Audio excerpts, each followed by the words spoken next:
Mic. Camera. Action. This conversation is over. Monkeys don't swim. Not to worry.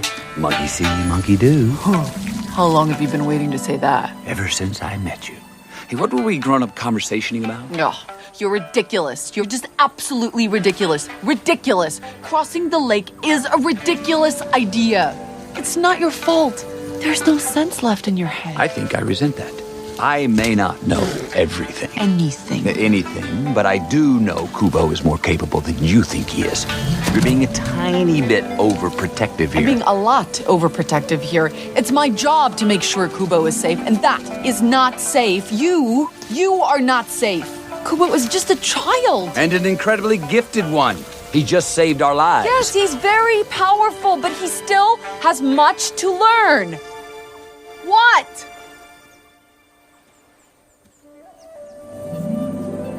Well, fast learner. Did you know you could do that?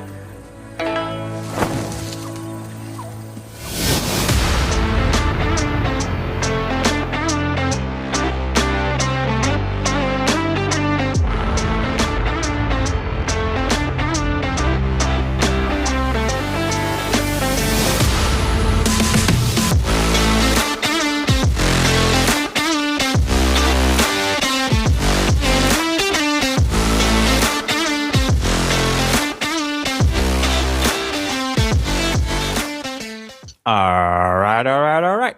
Welcome back to the Filmography, the show dedicated to watching every credited film from an actor's complete back catalogue from past debut through to present day in chronological order.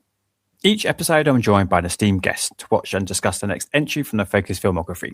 I consider how it ranks amidst their career and whether we can trace any typecasting trends or topic traits or theatrical tics. Today, I'm joined once again by Matt Rodgers to discuss McConaughey's vocal performance in Travis Knight's Kubo and the Two Strings from 2016. We watch, you listen, and hopefully watch along too.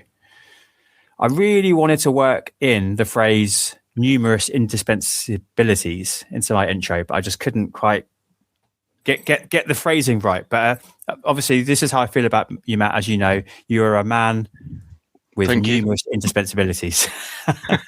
Not even a Beatle, but a man. I thought you were going to work in. I think the Beatles are overrated. I was going to work in.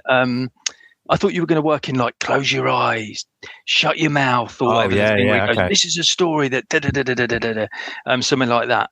But there it's you go. It's a pretty audacious way to open a movie, isn't it? Yeah. If you must blink, do it now. It's a great. The whole movie is laid out right at the start, isn't it? I think that's this film. The way this film is so meticulously pieced together. Just the way it opens with this is the film, this is what you're going to watch, bang, with the first puppet show. Before we get onto Kubo, though, it's interesting that this episode follows Interstellar and also to a certain degree True Detective, because I think thematically they're all quite knitted together. Because I mean, probably not so much True Detective, but the end of True Detective was about, like, to a certain degree, finding love, wasn't it? Like him reconnecting with, his dead father, daughter, like finding a little bit of happiness. Interstellar, to like fudge your paraphrasing from the last episode, you said something about it's about giving your life over to your child, like you becoming the ghost of your children. Kubo is exactly the same film. That's the foundation of this entire film. So I thought it was just interesting that has this little lineage through this little phase of McConaughey's career. That all of that's the theme for all of these. Not something I thought about, but you consider where he's at in his life, that he is now a family man. Yep, he is making this because it's one for his kids to watch. That makes perfect sense that he'd be drawn to those kind of feelings, those kind of characters, those kind of themes, as you said. I hadn't put that together, but I like that. It's a nice place to start. I did want to look to see why McConaughey had done this, because whenever an actor does a animated film, it's always like, I want to do it for my kids. And I thought, it just sounds like a bit of a stock answer. But with like McConaughey, it sounds like it's a little bit different, because what he did with this, he was given the script, and what he did is he read it to his kids, or kid at the time, I can't remember. Each chapter as a bedtime story. So every night would be one chapter from the script. And that was what kind of influenced him to do it. He got the script, he read it to his kids were hooked like night after night. And so, you know, that kind of, I liked that story rather than it just being, so it's one my kids can see, because I always think that's quite a lazy answer, but that kind of works into the themes of the movie as well. It does. Yeah, adds some depth to his reasoning, but also, as you said, like, makes perfect sense in terms of the power of storytelling and how it can be transcendent and it can be more meaningful. It can be passed on from generation to generation, all those kind of ideas. It's a really interesting movie, Kubo, and I hadn't seen it before this watching. I sort of saved it, and it had been built up for me a little bit. I think everybody that had said, you know, oh, you haven't seen that? Oh, it's a good one. You did, but I mean, obviously we're covering it, but many other people, I'd seen a scene of it being used at college. One of my fellow media teachers had used it to exemplify like a key theme that they wanted to show to the class, to talk to them about and stuff. So, you know, I've heard it being kind of heralded, and I understand why, but I do wonder if that kind of built up too many expectations for me. I really liked it, but I almost kind of went in thinking, is this going to totally rock my world? And it didn't. But not in a bad way. Like, I came out thinking, like, oh, wow, great storytelling, powerful. The animation is unbelievably, the quality of the animation is just so strong. But the animation narrative is kind of a little bit straightforward, really, I suppose. It's the same kind of quest narrative we see in all this, you know, it's Princess Bride, it's Never Ending Story, it's all these kind of quest narratives. It's the Wizard of Oz. Yeah, Wizard of Oz is massive, isn't it? It's Big Hero 6. Yeah. But I think if you listen to like Travis Knight, who I've got a lot of time for, because I thought what he did with Bumblebee was great. Yeah. And even though the early looks at Masters of the Universe don't look brilliant, I've got full faith that that film will just be permeated with some kind of heart, which is throughout all his films. So he talks about this film, and he has so many reference points, and he's like unashamedly wearing them on his sleeve, going, "Yeah, I took this from this. I took this from this." The whole inspiration for the film was, and the way it looks is, I can't remember the name of it, but you know the famous Japanese wave painting, the iconic one. That was kind of what he used as a base for this entire movie, and all the themes and stuff, like all the visual motifs and stuff. So I think it's the opening scene, right? Yeah, is that, isn't it? Yeah. And he does it all the way through. Like, he's I listened to a little bit of the commentary, DVD commentary, and he talks about how Raiders of the Lost Ark influences it, because it's such a perfect movie. Even like the design of the Moon King, he says the whole visual scheme of that is Bela Lugosi crossed with Peter Cushing. And even if you look at the plate on the Moon King's chest, it's meant to look like what's his name, Klaatu from The Day the Earth Stood Still. What that is. So this whole film is informed like by so many influences, and I like the fact that he's unashamedly doing that. But you're right, it's a very simple story. Yeah, and it's a mean criticism to label, to level at this, really, and to label this with, because so much of it is the level of craft that is on display in this, animation-wise, is outstanding, isn't it? Some of the things they do in this. To imagine that this is stop motion is almost kind of hard to believe. I know it's got kind of like a CGI rendering over the top of that, but you know, at its core, this is a stop motion movie, and that is just unbelievable, really, with something like the Leaf Boat. Just, you almost can't quite believe that you could make anything like that out of stop motion. That took them 4 months to build. The Leaf Boat. I'm not surprised, 4 because months. Yeah, and just I think that, like, because they're very. It seems like it was a very traditional way of making the film, but they've still like used modern techniques, because I think all the puppets were 3D printed. That's right. Yeah. As well. But yeah, the way it looks, I'm always dumbfounded by stop motion animation, and just how much goes into that. And yeah, just the way the character, like the way Kubo's facial expressions, like you keep looking for the old Aardman style comforts of seeing a thumbprint and stuff. That isn't there. This feels like peak stop motion. Oh yeah, stop motion to me. Fair. Yeah. I mean, I don't know if you read any of the same stuff I did online about, kind of these parts of these puppets they had 3D rendered and printed, but something like 11,007 possible mouth positions alone for Kubo. 23,187 faces, 48 million possible expressions that they could have put him into. Like, how? Like, what do you mean? I was watching some guy doing like one of the animations, and I was like, what happens if you forget which way you've slightly moved his finger? Right. Yeah. It's an incredible skill. And even like talking, Travis Knight directed this, but he didn't animate a lot of it. So like all of these sections, he's saying this bit is animated by this person, this bit's animated by this person. He's like, I didn't have time to do this. So like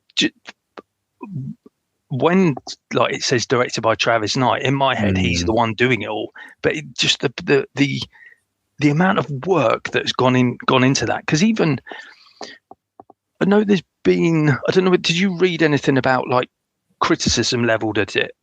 I did, yeah. It's definitely something I think we should cover during this discussion. Yeah.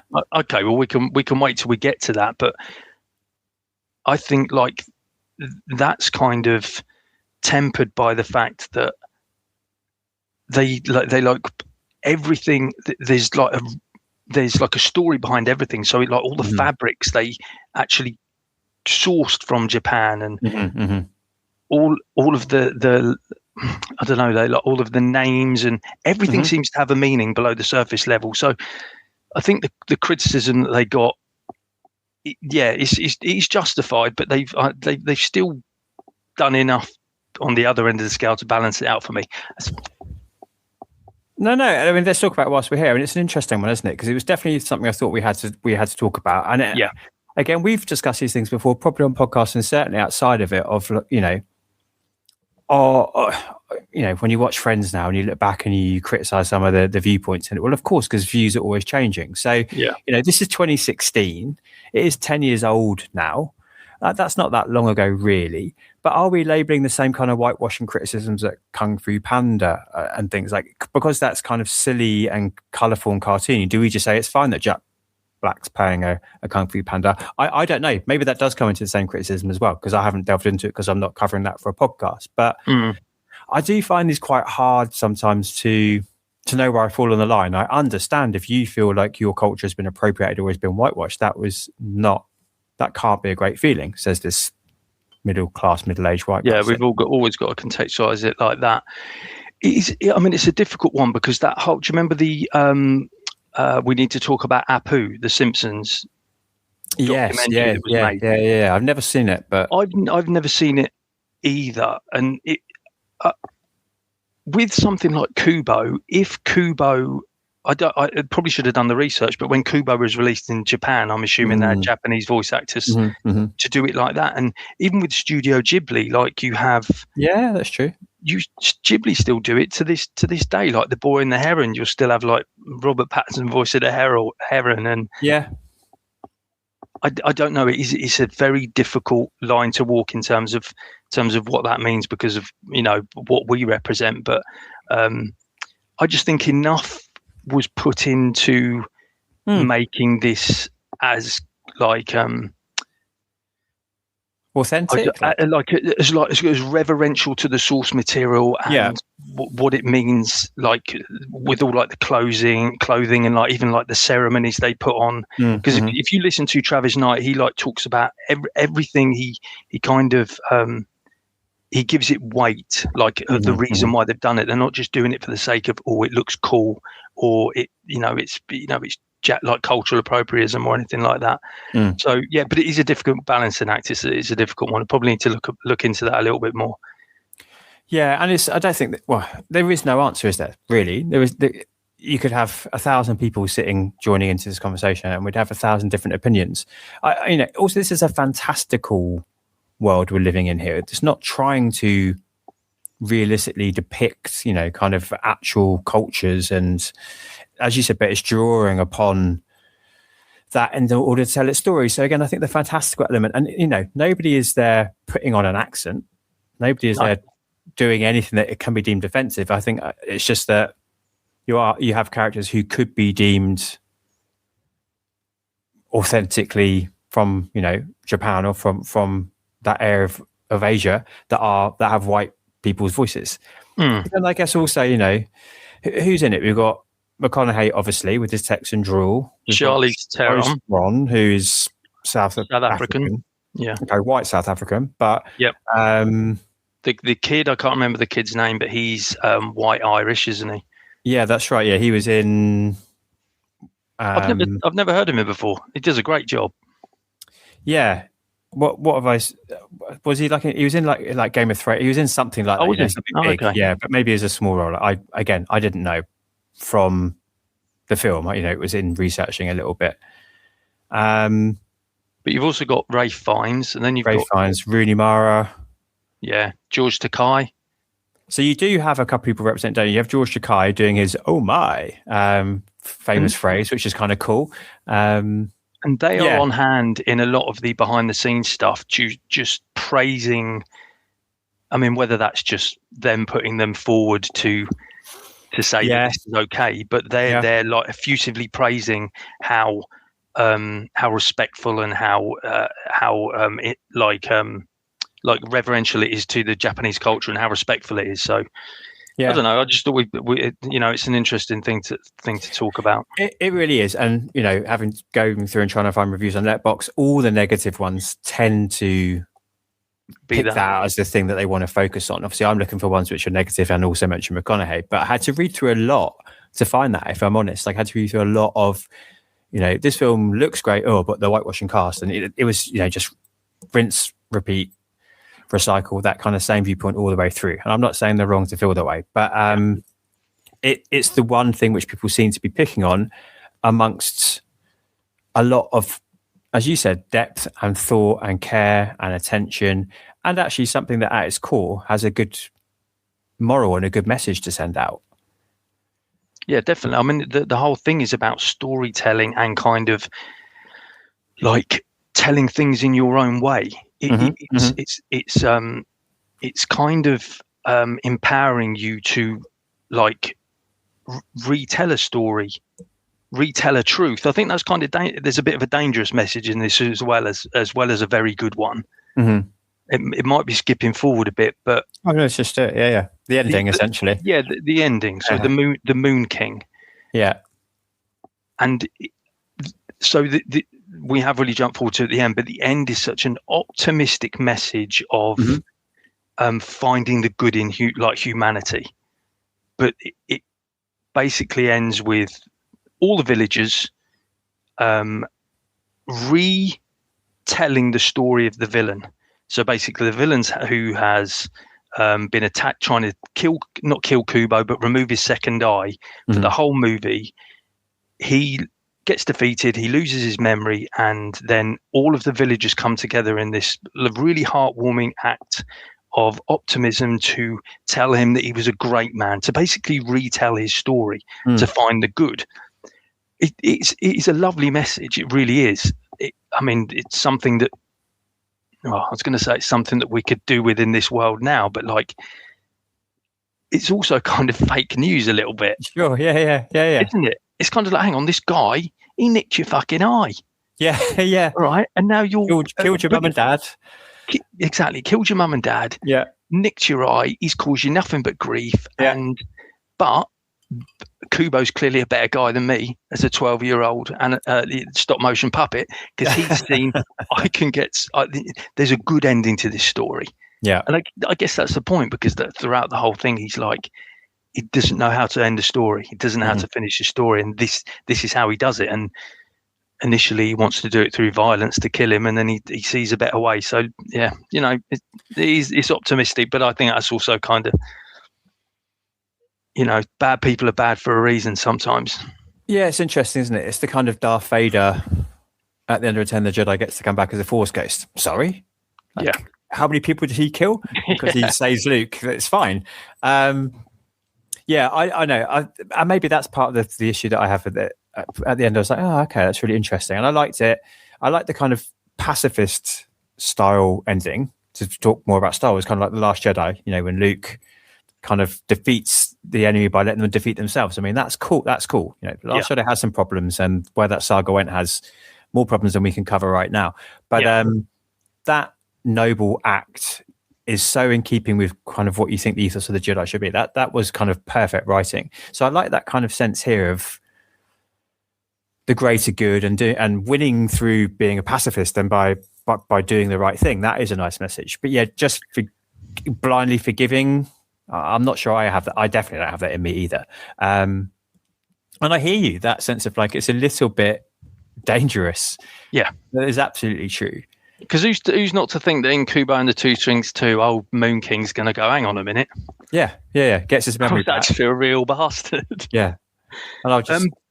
But behind the lines now, I'll just pretend I'm a nice guy, but really I'm going to be nefarious and evil again. I like it. Now it's a psychological battle. Instead, he gets an electric guitar, and then that's it, and they have a big old Tenacious D jam off.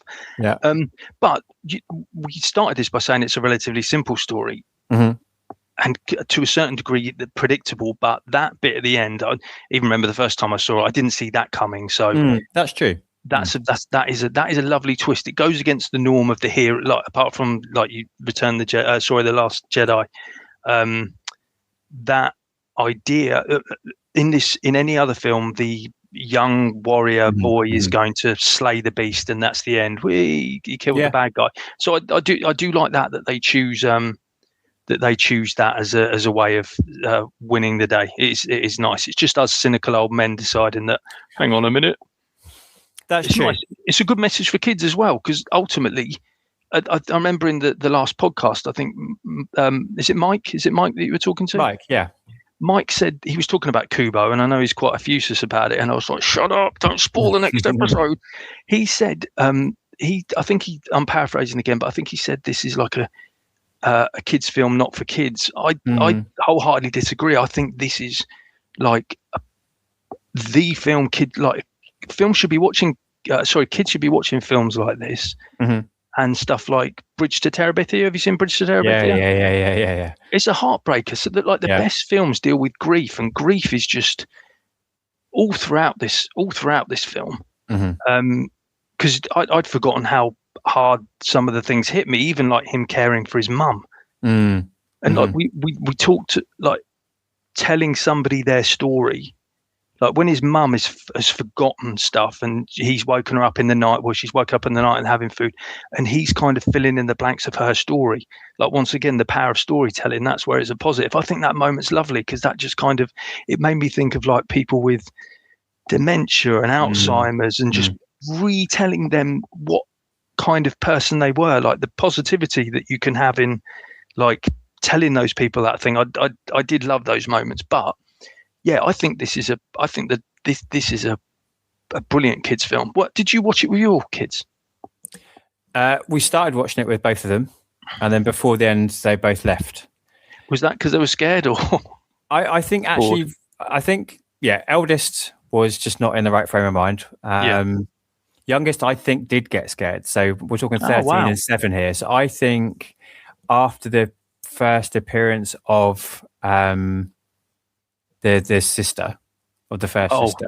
Okay, all right. And when both sisters, they first appear together, don't they, in the village, and they attack, and the mum gets killed. At that point, he was kind of like, I might go and see what my brother's doing, which I think he was playing FIFA. So it was like, okay, well, I'm going to go and watch my brother play FIFA, or I can watch this kind of scary movie. So I think, that is why. It's a shame because I think they both would have got a lot out of it, and I will sit them down at another point when they're more in the right frame of mind and watch it again. With it. As if I definitely would be more than happy to watch again. The Rooney Mara's, the sisters are incredible. Yeah, the design and her vocal performance is really, really strong. I think she's probably the best voice actor in it. I think what she's doing with those characters is really good. The design is so cool, isn't it? It's proper like Other Mother meets V for Vendetta. Yeah, definitely V for Vendetta vibes. And No Face from Spirited Away as well. That's a good shout as well. Yeah. But they are pretty. I mean, I think that's something I also want to talk about. They are pretty scary. Like this film does balance really well. And I wonder what you thought about it. That sense of kind of like drama and this kind of emotion and pathos we've been talking about, and dealing with loss and grief, also is pretty funny at times. It does elicit laughs, and also is pretty scary. So it does kind of tick all those boxes you want this kind of movie. As you said, it is a little bit is going to push the kids a little bit as they're watching it. I think it does all that really well. How do you agree? Do you think it all balances it quite well? Well, you've obviously got the case study of like your kids reacting to it. I think when was this out? 2016? Yeah. Okay, so I was still like mid-30s. I was still mid-30s back then. So I obviously didn't view it through those eyes. But even rewatching it now, I think the visuals are reasonably scary. But you're right, it's her voice and the effect they put on the voice. That is something out of a horror movie, I think. Yeah. And even the giant skeleton. Probably terrifying. It's difficult because I watched Aliens when I was like 10. I know, with my mum, and so times have changed in that way. I agree with you. Yeah, I watched American Werewolf in London when I was like 12, something like that. Not through like terrible parenting. My mum and dad were sat with me. Well, my mum was sat with me, and she's like, "This is going to be scary. Watch it of your own accord. I'm here." 20 minutes into American Werewolf in London, I'm crying because I think I'm going to turn into a werewolf that night. But, it's made me what I am, so thanks, Mum. But I think these things, I mean, all kids are different, but I think, like, you should be scared a little. You should be upset a little. You should understand that there's, like, threats in the world. It reminded, rewatching this, and a massive influence of this is Ray Harryhausen. And I think that Travis Knight referenced Ray Harryhausen multiple times in this, especially with the creation of the skeleton. Yeah, most obviously, definitely. But it reminded me of when I was a kid and I watched Jason the Argonauts, because that's a massive influence in this. And I woke up multiple times the week after seeing Jason the Argonauts, because when I was lying on my pillow at night, I was too dumb to realise that the beating I could hear in my ear was my own heartbeat, and I thought it was the blooming skeletons coming to get me. So okay, maybe kids shouldn't watch this, but I think there's nothing wrong with that. It's good. No, I agree. I completely agree. Even something like, and I think this does push the envelope at times in terms of what some kids would be able to cope with, and I think that is absolutely necessary, actually, in filmmaking and in storytelling and in the things that we present them with. But we watched Flow recently. I hadn't seen it. They'd seen it at the cinema. Emma had taken Ethan to see it at the cinema. And this time around, obviously, he knew it was coming. But she said the first time around, I can't remember what the bird is. What's the bird? Is it a seagull or a hawk? Like a crane, isn't it? Yeah. So when the heron, the crane, like ascends up, she said he was just absolutely gone, like in floods and floods and floods of tears the first time watching it. That's nice, though. And that's good. Like that's what the film wants you to do. He should be reacting that way. Absolutely. Yeah. And I think it's the only way that they can start to understand these kind of emotions they're going to feel as they get older is by seeing it in and reading it in. And yeah, it's so vital. It's so important. So him getting a little bit scared, I'm very pleased with. And I agree with you. Like the day I got given a TV and video combi and was allowed that in my bedroom was the biggest mistake. I mean, yes, I definitely did. And Haven was big in that bedroom. That was, that's on tonight. Click record, go to sleep. I've got that on VHS for the rest of my life now. Rest of my young life at that point. So yeah, absolutely. We all it's a different generation now where actually they have more access, but seems to be a bit more control, which is really interesting. Well, the thing with stuff now is they can kind of just turn off if they don't like it. Yeah, that's true. Yeah. Whereas I remember a lot of my viewing experiences as a kid was sat down with like video nights with family stuff, and you're all sat around. So you've got that little wall of comfort that your family are there, but you're not going to get up and leave. So yeah, that might be slightly different the way kids view stuff. Going back to Flow very quickly, did you like it? I did. Yeah, excellent. Now, I seem to be alone in this thought, and it might just be because I don't know. I err on the side of sadness when it comes to things. I think the cat dies at the end. Because he's like the whales there. Yeah. Okay. And I feel like he's dead at the end. I don't know whether when you really watch it, I still think that's a very happy ending. Spoilers for Flow if anyone's going to watch Flow. And that's a bit too recent, isn't it? But beautiful film, similar to this. How created on a blooming computer by one guy. Yeah. But Blender is what I have my students using at college. So him and his little team will be using Blender in their rooms and stuff. It's a bit like Gareth Edwards making monsters, isn't it? In his bedroom. Good shout. Great it's film. Mad. I sort of don't care about spoilers in a way, like we're talking about stuff and the film has been out. And also it's not really a spoiler because it's open to interpretation. Whether that True. Yeah. I'm one of the only people that thinks that. But it'd be interesting if you do rewatch it, just have that in your head that he didn't make it and it's still kind of a happy-ish ending. Yeah. It wasn't in my head I was watching it, but I will definitely next time I watch it have that in the back of my mind. Yeah. How do we get onto that? Flow. Oh, kids being scared. Yeah. I think for kids as well, like this film, because of the age we live in, I love the representation of family as well. I think that's really important in this movie, that it is it's a broken family that essentially now consists, or for the majority of the film, consists of a monkey, a beetle, and a boy, and a little papier-mâché thing. So it kind of it skews that normal idea of a family. I love that. I love that when he gets to his homestead at the home, the house is literally broken in two. It's like a broken family. I do like that, and I think that kind of normalizes stuff for kids that have a different kind of family arrangement. I like that. They can see that. I do. I think so much thought has gone into something like that. Yeah, that's interesting. As an aspect I thought about before either, because it kind of plays with that, what's become a familiar idea for kind of found family, doesn't it? Because to begin with, we think he's with a monkey, he's with a beetle, and they're forming their own new little unit. But as it comes, as we find out, spoilers just in case people haven't watched this, they're going to watch it. The monkey is his mum, and the beetle is his dad. But yeah, I do. That's really interesting because even to that element of like people who've got two mums, or people who've got two dads, or people who've got whatever family they've got, doesn't matter. It's fine. Like you love them the same, and they love you the same. So I hear what you're saying. I hadn't thought of that whilst watching it until you mentioned that. Is a really beautiful message there, actually. Now the fact that he's traveling with monkey and beetle. Now, I've always watched this and thought they aren't actually his mum and dad. They're kind of like essences of his mum and dad. Am I right in that? Because I know that monkey is the last bit of magic reserved by his mum, but is it actually his mum, or is it kind of like is the monkey just a conduit of like the memory of his mum? Oh, that's interesting. Because after it's revealed, she sort of talks as if, well, now you will know I can just talk as if I'm his mum, doesn't she? That's she does. But it's same as well because Beetle, old Hanzo, what's his name? Because he's got the same name as the Kill Bill thing, hasn't he? That is named Hanzo after Hattori or whatever. That was where that came from. So, I mean, I've forgotten how he ended up a beetle. I think it's to do with when she comes.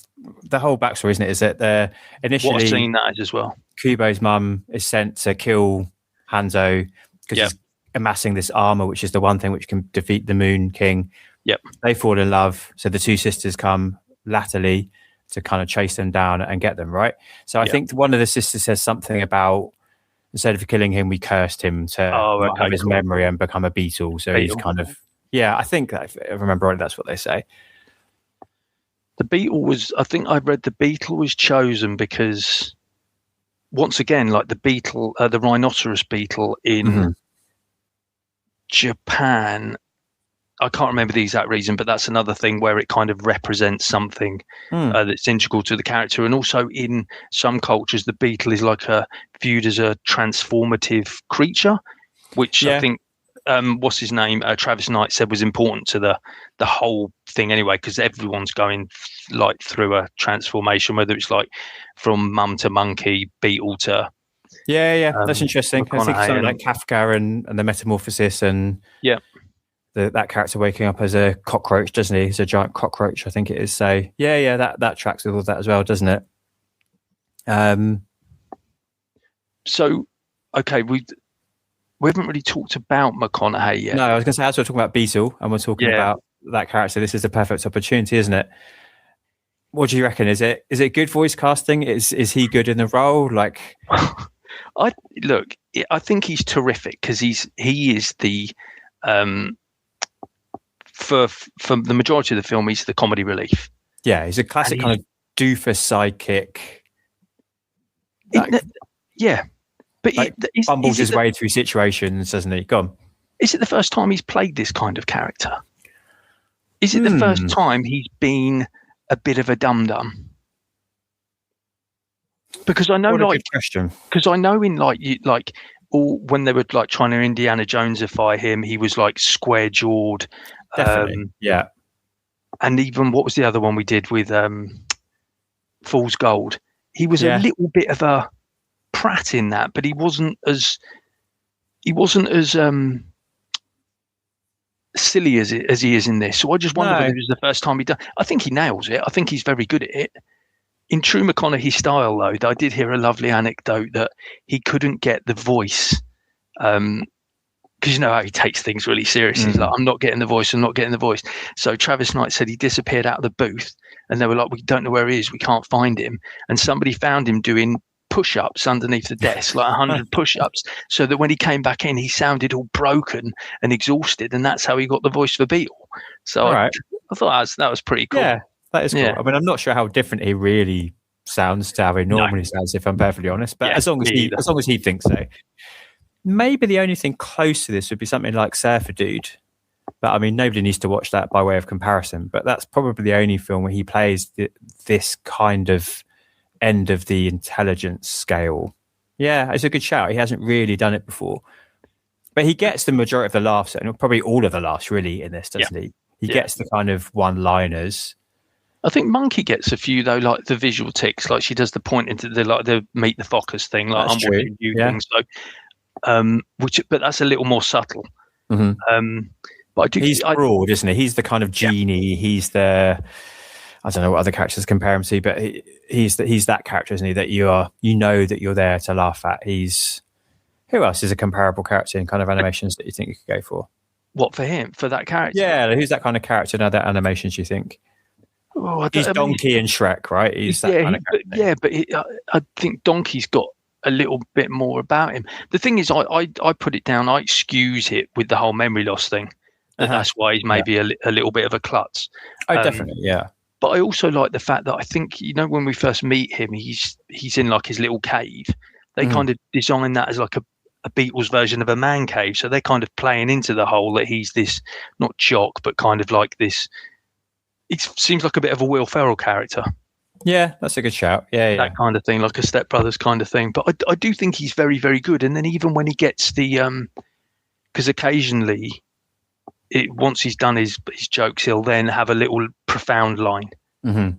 And I think those hit more because they've been, they cut their punctuation to like being a bit of an idiot. So I do like those moments. I think it's a really well judged role. Yeah, it is. I think, I can't disagree with any of that. It does stand out because it's his voice and it is so recognizable. It does feel a little bit off, odd, weird. I don't know what the right word is. But what do you think? It feels stunt casty? Not stunt casty, I don't think. No, but it's just because it's so like Throna had to almost kind of listen hard to realize it was her, and Rooney Mara, she's losing herself in the voice.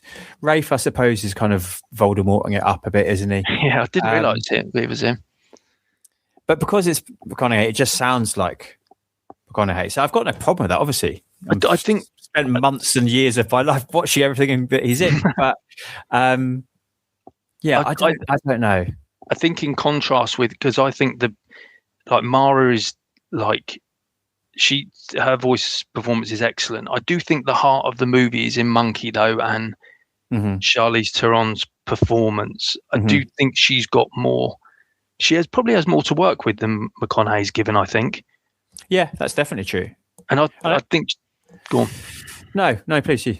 Oh no, I was only going to say, and I think she does a great job of like those moments of like when she's like the story of when she talks about how she was previously a monster, because once again, that's another bit where storytelling is kind of redressing who she was in the other way, because we've seen her as this broken mother, like on the cusp of losing whatever she was. Now we're seeing her as this fierce monkey, but who's also kind of, there's something warm about Monkey even through that hard veneer. She's very much a mother. Yeah. Like to Kubo, and like just the way that she treats him and protects him. I think that's really well rounded and created. But then once she gets to tell her story, and it's like, oh, you were a bad guy. I like that they did that in reverse.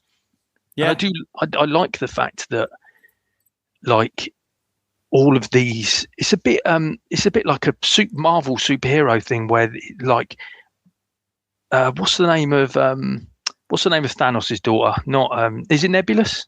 Nebula, yeah. Nebulous. God, what brilliant.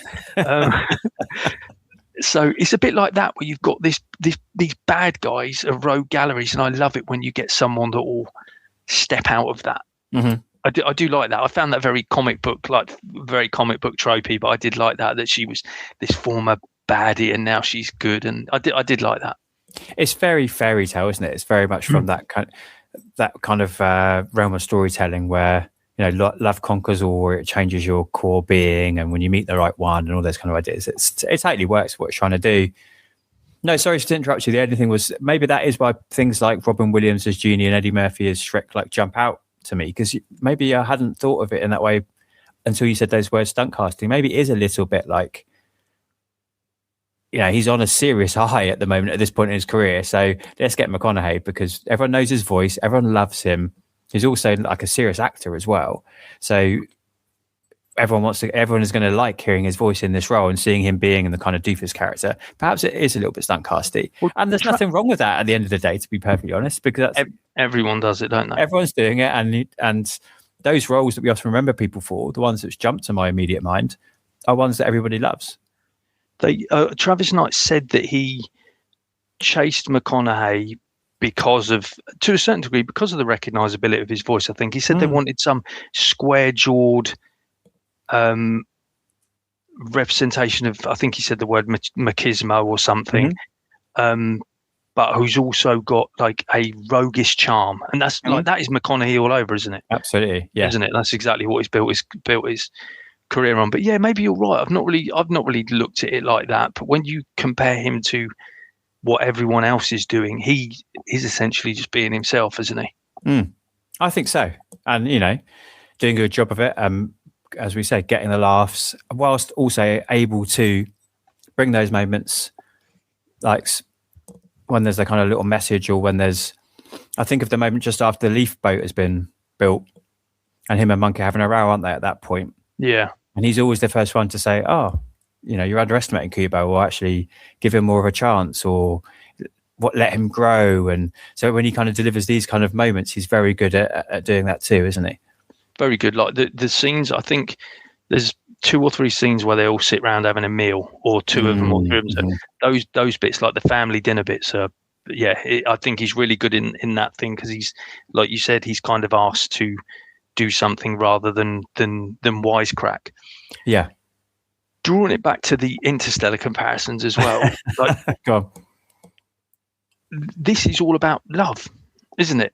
And this is all about love.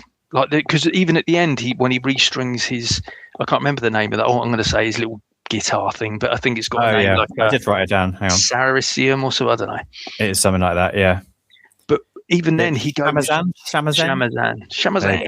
Yeah. He it doesn't he say something like he goes bam love or something like that. I know the words are uttered. So once again, I just thought, okay, power of love again.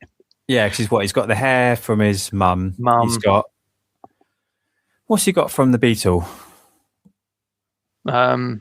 There's 2 things he's got as bracelets, isn't it? It's his mum's hair that he plucks when he first is sent away. Bit of beetle juice. It's the string from the Beatles' bow. Oh, String from the Beatles' bow. And then there's another thing. Is that his? Oh no, it is. It's one of it's his hair, isn't it? I think as well.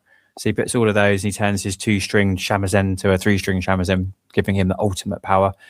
But again, that idea of like kind of Trinity and the three of them united together. Yeah, it's a powerful moment at the end of the movie when that happens, for sure. I wasn't quite so keen on the actual final battle, though. It felt a little bit obvious. I don't know. Like, I agree with you. At the ending, the actual post-battle, once he's defeated, like, and actually the way that he is defeated, that is all quite nice. The way that they kind of use the power of the spirits and the power of forgiveness and love and honor and tradition and memory and all that stuff. I think that's powerful. But the actual kind of flying snake in the sky whilst Kubo's got a sword, I was a bit like, oh, okay. It's only good for the first bit because do you remember he slides underneath and like guts his belly? Yeah. I thought, okay, this is going to be good. But then, then it does just seem... I mean, I'm not going to criticize stop motion animations from animators, but it feels like the better fight was the skeleton with the sword in the head. Definitely, yeah. And also, it's just a bit of a shame to keep relying on that. You know, even when when they take on the two sisters at different points, again, it just kind of devolves into like sword fights and hand to hand, and I don't know. It just felt like there were different ways that they could have approached all of these scenes. Really, although I do like those, and I do like those characters. And the animation again, there's nothing to criticize. The animation is simply infallible. But to lean just into let's have another fight, just felt a bit like there was something different you could have done here.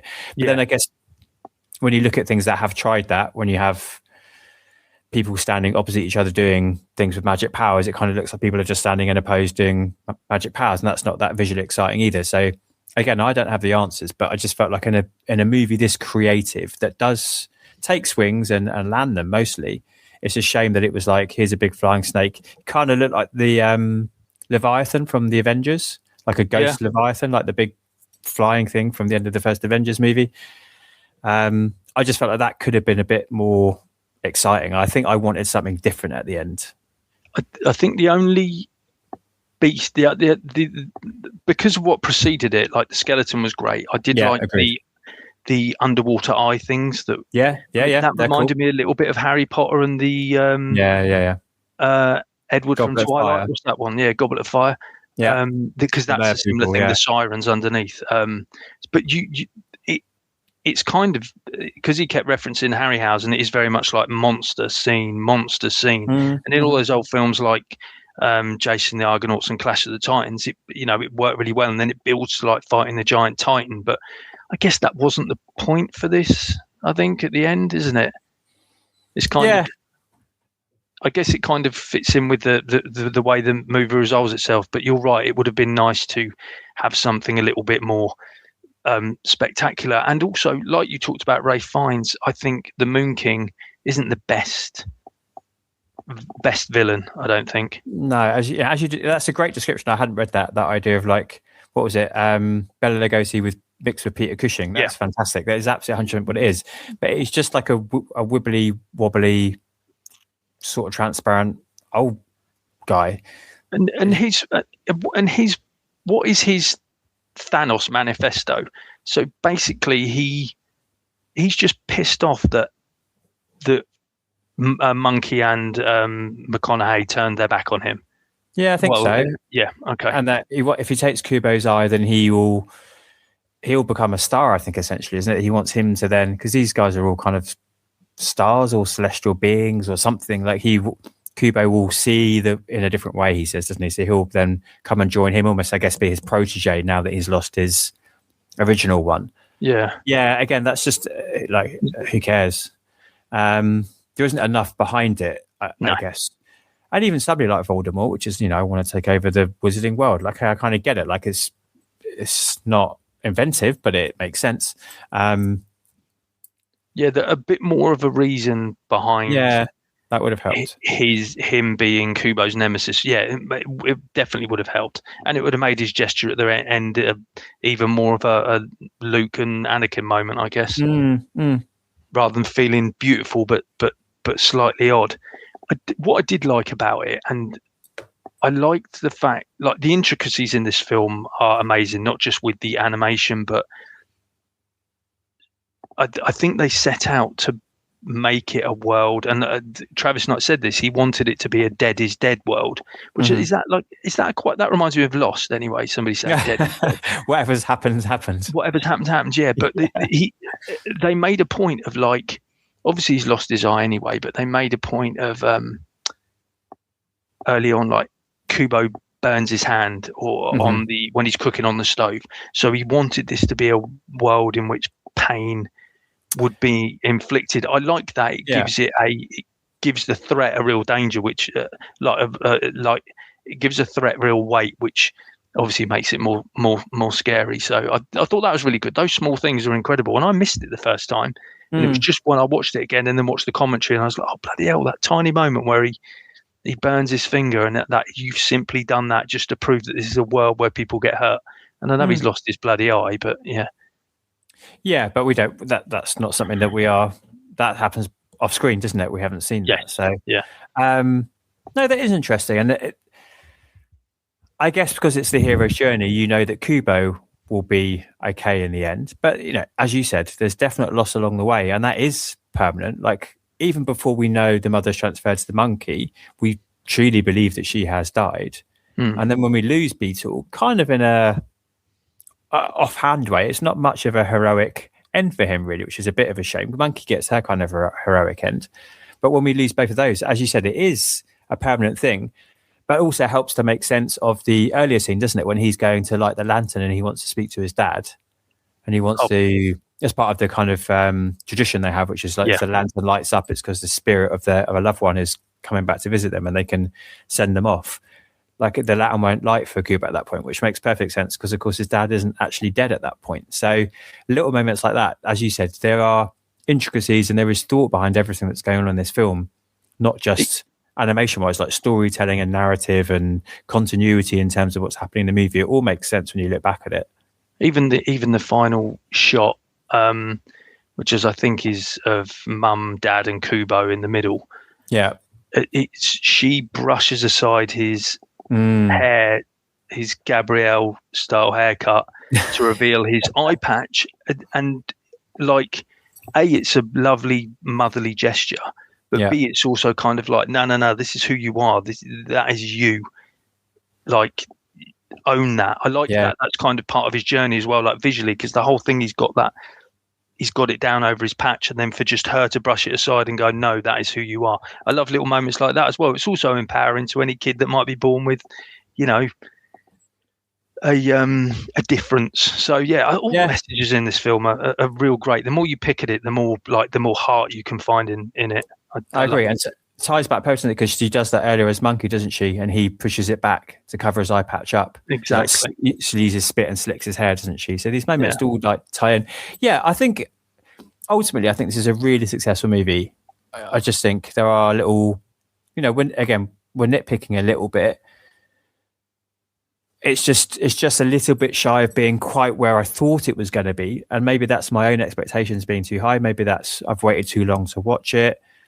Do you know what I think? I think when this came out, it's difficult because now we're in a world of like Spidey Beyond the Spider-Verse. Sure, yeah. The Turtles movie as well. I thought the Turtles movie, that was unbelievable. Yeah, Guillermo del Toro's Pinocchio, Tomato. That is incredible. And as Del Toro always says, like, animation is art. Animation is, it's cinema.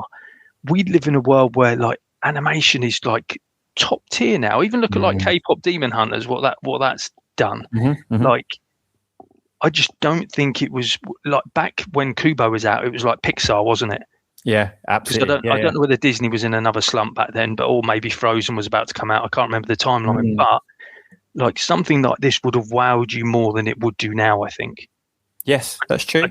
I don't know whether kids would have the patience for something like, because Kubo didn't do too well in the cinema when it came out. No. I mean, it made money against its budget, but not.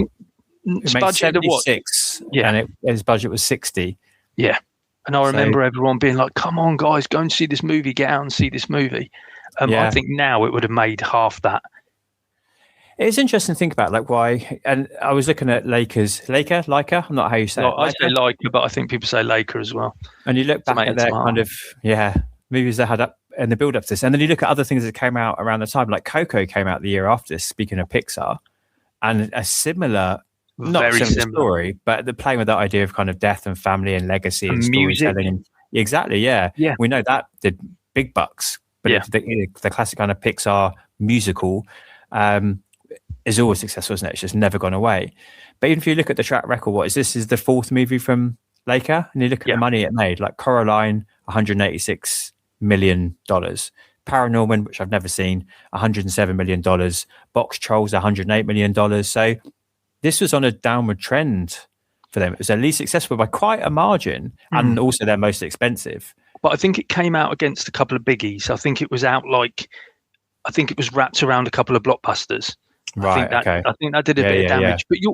But it isn't just a Leica thing. I think stop motion generally doesn't do massive bucks, does it? I don't even think like Nightmare Before Christmas, when that came out, was huge. I think that's been, retrospectively huge. But even Aardman, like look at their recent stuff before Chicken Run 2, because I think Chicken Run did quite well, but I can't remember like the last Aardman ones. But Early Man was like the caveman football one, wasn't it? Did nothing. Yeah. Was it a pirate one as well, like Ships Ahoy or something? Yeah. It was that didn't do Pirates well versus Scientists or something like that. It was called, wasn't it? Yeah. And then flushed away, but I think that was CGI, wasn't it, rather than stop motion? Yeah. So I don't like track history of stop motion. I don't know I don't know whether people just don't embrace it in the way they do like regular animation. But I think it just adds, animation's incredible at the minute, but I just think like stop motion just adds something to it, because you can see this lump of whatever it is there, and it feels kind of real even in this fantastical setting. So it's weird that it doesn't resonate. No, it's a shame, isn't it? In terms of the industry and in terms of this movie, it doesn't feel. This feels like it should have been much more successful. This feels like it should have made hundreds and hundreds and hundreds, because I think who it's for is a 4-quadrant movie. Like the craft behind it is the highest possible level, and for it to come in, just a bit above its budget, feels criminal almost, really, doesn't it? And you look at those movies it's up against. Like Coraline was massive at the time and has remained really popular ever since. Yeah. But I mean, Paranorman and Box Trolls, does anybody remember those anymore? I remember Paranorman, but I remember at the time they were like 3-star movies. Right. Yeah. People were like, it's all right. And yet that's bringing in a considerable amount more than this is. It feels a real shame, doesn't it? And I just wonder if they did that other one with Hugh Jackman as the Yeti. Missing Link. Well, Missing Link, that tanked. I don't know whether that was because it was post-pandemic, but it was that one wasn't even that good. They got a new one coming out, which is also Travis Knight. Yes, that's right. Yeah, Wildwood, I think, something like that. Yeah, you're right. It does look amazing. It looks very much like Flow. Or have you seen The Wild Robot? Yes, I have. Yeah. What a beauty that is! Like, it's a great movie. Yeah, it looks kind of similar to that, but interesting. Yeah, just wonder with this one whether it was like, is it kind of a bit of cultural bias? Is it Western audiences? I'm not really sure about that. Is it the title? I'm not sure the title's great in terms of bringing people in. Too long-winded. But what would you have called it? Yeah, well, it's a great. It fits what the movie is, but it's too long-winded and it doesn't mean anything to people. Like, what's a Kubo? What does that mean? And like, I don't know. It doesn't. Missing Link, you already know. Strings, yeah. Missing Link might not be any good, but you kind of already can picture it in your head immediately what that's going to be about, can't you? Yeah. Paranorman, you can picture what that's going to be about. Box Troll, all of these other films that Coraline was obviously based on a book already. So Kubo and the Two Strings, I don't know if that's an enticing title, unfortunately. Well, look, I remember back when it came out, even though I was like, my film going radar has always been attuned to it, and I was still doing press screenings a lot at this time. I don't even remember getting an invite to see this or even seeing it until like 2 weeks after it had come out. It was kind of like low key. It wasn't the sort of thing that was on the side of buses and whatnot. But no, it's true. And I don't know how. It is a shame because I don't know how much of a. I know it's on like ITV Player for free if anyone wants to watch it. Yeah, that's where I watched it. I don't know how I don't know how like much it's like in circulation on like ITV2, or I don't remember Christmas circling Kubo and the Two Strings in the Radio Times. So it's up to us to just fight the good fight. No, that's true. It's not one of those ones which that's on again. And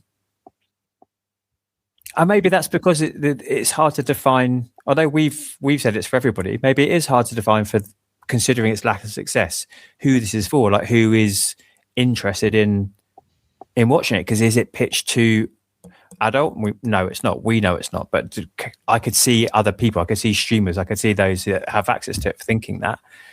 Even if you look at the Blu-ray case, which I'm looking at now, it does skew a bit darker and a bit older. Yeah, and look how long it's taken you to watch it. I mean, I know you're a busy man now, not like the old days, but like how long it's taken you, like a film aficionado, to watch something like that. Is animation your bag anyway? Do you? Yeah. I mean, absolutely. Yeah. I mean, I think, but maybe I'm as bad as everyone else. Is that it's the big releases, and if it's not put in front of me, if the boys aren't clamoring to go and see it, I mean, will I get dragged to go and see Super Mario Galaxy World or whatever it's called? Like, we'll have to see over the next couple of weeks. But, I'm not choosing to go and see that, but it might be I'm asked to go and see that. What was the last animated film that your kids dragged you to and you maybe enjoyed? Can you think off the top of your head? Because, I guess the really good ones, because you get like, I think the last animated film I went to see was maybe the SpongeBob movie. Sure. I was dragged to see the first Super Mario movie, and it's all right. It is what it is. Yeah, it's not. Yeah. It's not awful. Lower those expectations for this new one. I'll tell you that much. Have you actually seen it? It's what I've heard. Yes, yeah. What have I been dragged to?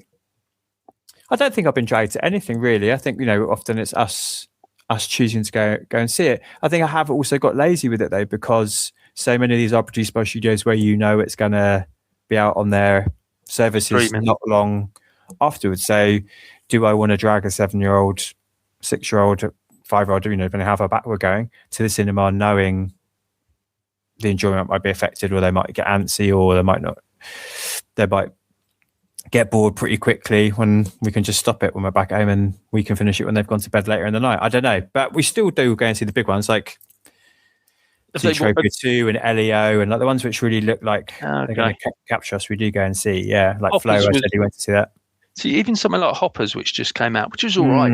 The new Pixar one, it's quite amiable, but it's not a patch on Kubo. But you're never going to get those eyes, the eyes that are on Hoppers that are on Kubo. But animation, like I keep referencing it, but Spider-Man Across the Spider-Verse, Into the Spider-Verse, unbelievable. The second film, I remember when that finished, it was like, the first time I watched The Matrix, I just thought it was incredible. Right. Yeah. It's interesting that we are at a kind of a peak in many ways of what people can produce and the freedom they're being given to produce it. But what does that mean for the movies that don't? There's only a few and far between that hit that point, isn't there? And where do the rest fit amongst that? So like Hoppers, as you said, perfectly fine, but it is just perfectly fine. But that's going to get, those kind of films are going to be afforded the opportunity to be made and released. Whereas I don't know, outside of Laika and like what Del Toro did with Netflix money and Pinocchio, I don't know how long stop motion animation is going to last. Even Aardman are now making stuff for the Netflix dollar, which kind of doesn't rely on box office receipts, so you can't really judge how successful it is. But you wonder whether like how much more how much longer can like Leica go on if they're not turning a profit.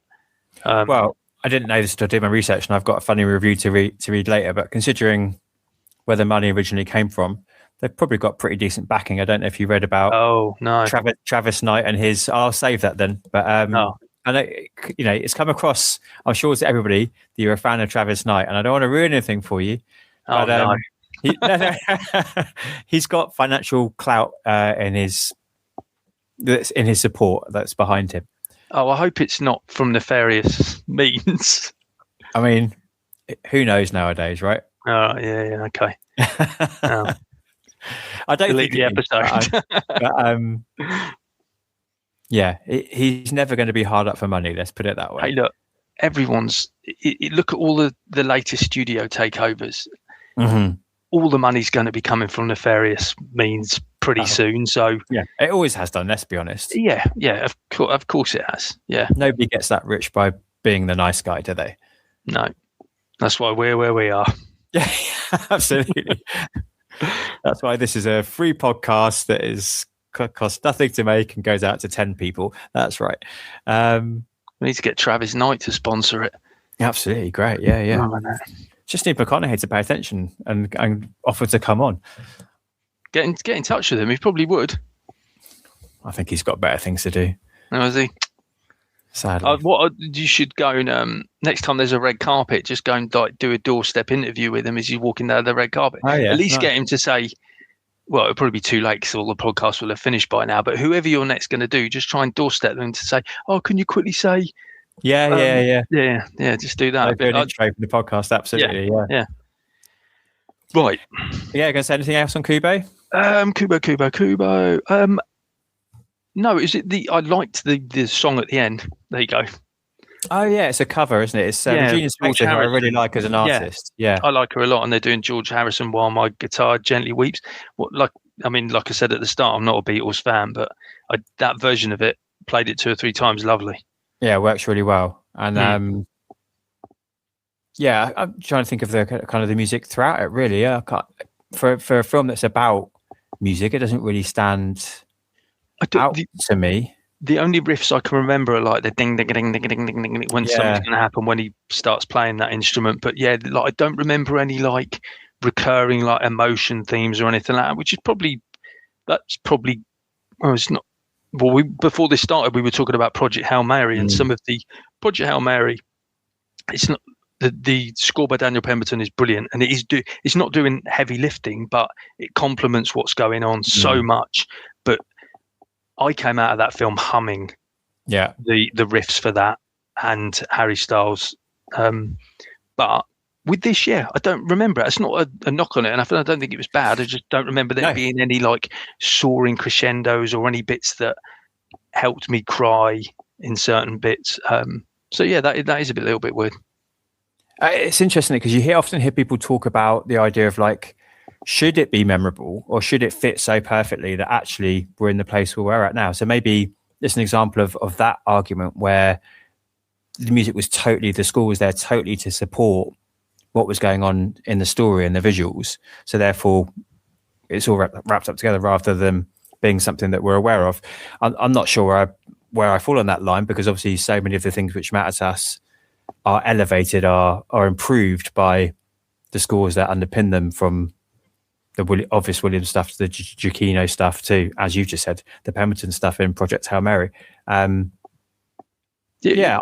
wish I wish I could like hum a tune now from Kubo. I feel like that's a bit of a missed opportunity.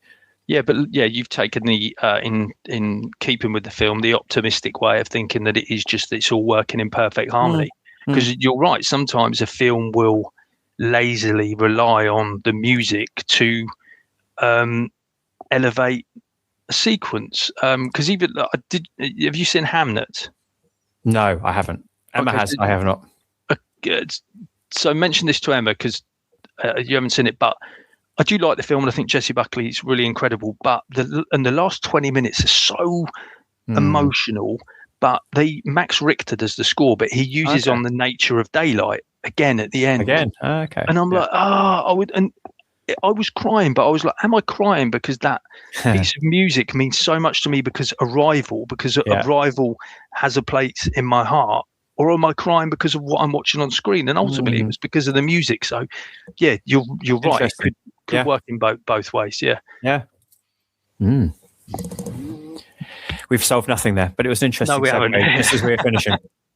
Shall I read some Letterboxd reviews? Yes, go for it. And I'm going to remember to ask you that question. So I've got this really bad habit. Never do it. Yeah. Don't think we've ever done it. Forgetting to ask. All right. Communicant says, the inspiring story... Oh, Hang on. This is the one. Are you ready?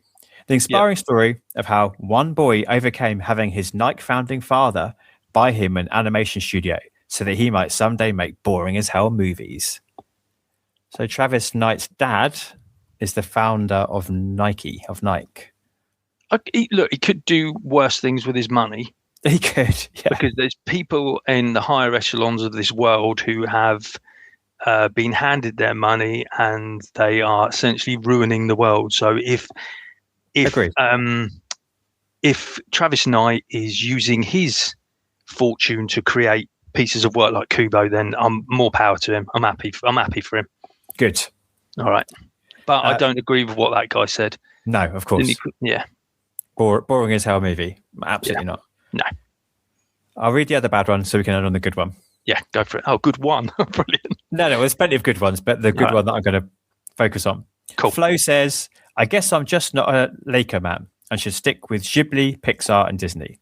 The animation is decent, but narratively this is pretty bad. Also, Matthew McConaughey is simply miscast and should have been replaced by someone like Hugh Jackman. They're kind of interchangeable anyway, aren't they? Hugh Jackman's got the same thing, hasn't he? Like a bit of a drawl, and he's a bit gruff, and he could do the same thing. So I don't know. I prefer McConaughey because, like we talked about, has he played a stupid character before? I think that the way he talks kind of leans into that quite well. So once again, that's 2 for 2 that I don't agree with, but we've all got opinions. All right, Brennan. Hopefully this is more up your Come on, street. Brennan. Stop motion and a good cast have been excited to watch this and neither disappointed. Thought it started a bit slow but still enjoyable, and then once Matthew McConaughey joined in, I really loved it. The fights, Giant Skeleton was my favourite, were all fun to watch. I do wish the end was a little happier though. But I think we disagree with that, don't we? Yeah. Do I wish the end was happy? No, I like a sad ending. I'm a sad ending kind of guy. Yeah, you know. And what you do, reincarnate the parents, and that's not the right ending for this movie. And the message of the story anyway is that, like, you're the continuation of your parents' story. His parents aren't there in the physical form, and I don't know whether what we see is just what he's imagining, but whatever adventures Kubo goes on now, he's got his parents with him. So, and that's the same for all. That's the same for all of us, and be what you'll be to your kids. So, I think in a way it's happy ending, I guess. Yeah, no, I agree. All right, so let me do it right now before I forget again. 3. In terms of McConaughey's career, interesting because you've mentioned a couple of things which might make us think you're going to lean one way. Is this a classic worth catching or completist only? I'm not going to say it's a classic. I'm definitely going to say it's worth catching, though.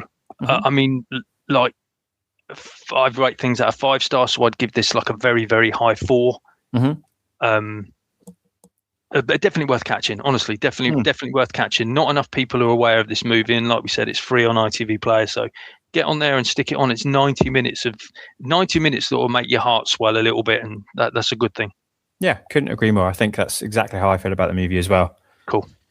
Nice one, mate. The next time we talk will be something completely different, of course. The next time you're back is for Between Two Ferns. So whether that's going to be heartfelt, I've watched it when it came out because, it was in the zeitgeist, but I got no recollection really of that film at all. Do you know what? I watch a lot of the bloopers online because they are very, very good. I mean, I think McConaughey's got a very good blooper, which we should probably watch and talk about as well. Nice. I don't know how we approached that film. I was wondering whether we... I was wondering whether we just... Because I don't know what the roll call of actors are that are in there, but I just wondered whether you use it as a cheat episode. So obviously focus on McConaughey, but you could talk about... We could have talk about each individual that comes on and maybe talk about our favourite film in their filmography. Oh, why not? I like it. Let's do a bit of admin at the end of this podcast here. Yeah, absolutely. Cool. Yeah, that sounds fun. Because it's not one we can watch, as you said, in the usual way, because he's going to be in it for one scene. Yeah. And how successful that one scene is, I've got no recollection really of anything that happens in that at all. I remember being on board for the concept and the silliness of it because of the impact it was having across the internet at the time. I think it worked when I watched it. Yeah. I was quite surprised because it was a Netflix thing, wasn't it? Yeah, that sounds right. But I don't know if it's on there anymore, is it? I don't think it's available there. But okay, we might be searching that out, I think. Hello, LimeWire. Nice to see you again. I'm looking for a sponsor, so why not? If Lime, are they still about? Who knows? Yeah, torrents. Other torrent file sharing sites are available. If you find a proxy, I do not endorse these views. Okay, no, of course, unless you're downloading Lost in 2010 and then buying it on DVD afterwards, of course. Yes, of course. Yeah, I've got them all. I've got them all. Dead is dead. All right, thank you so much for this. No, I enjoyed that. That was cool, mate. Thank you. It's okay to criticise something you admire, and although Kubo has flaws and nitpicks, it should be more widely viewed and recognised for its visual and storytelling achievements. I hope Matt and I expressed that enough. Of course, I need to extend my thanks to Matt for another excellent chat, as well as to you two listeners for your continued support, engagement and participation as we journey on through the reconnaissance. That was Kubo and the Two Strings.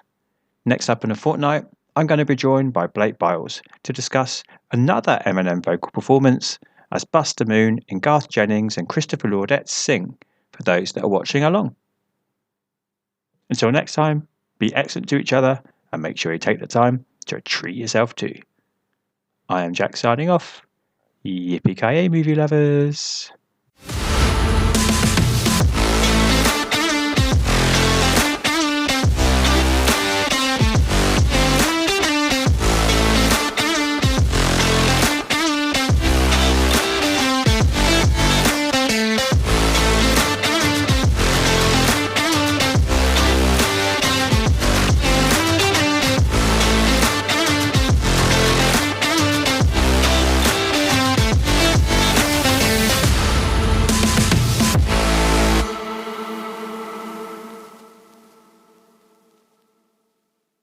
You just gotta keep living, man.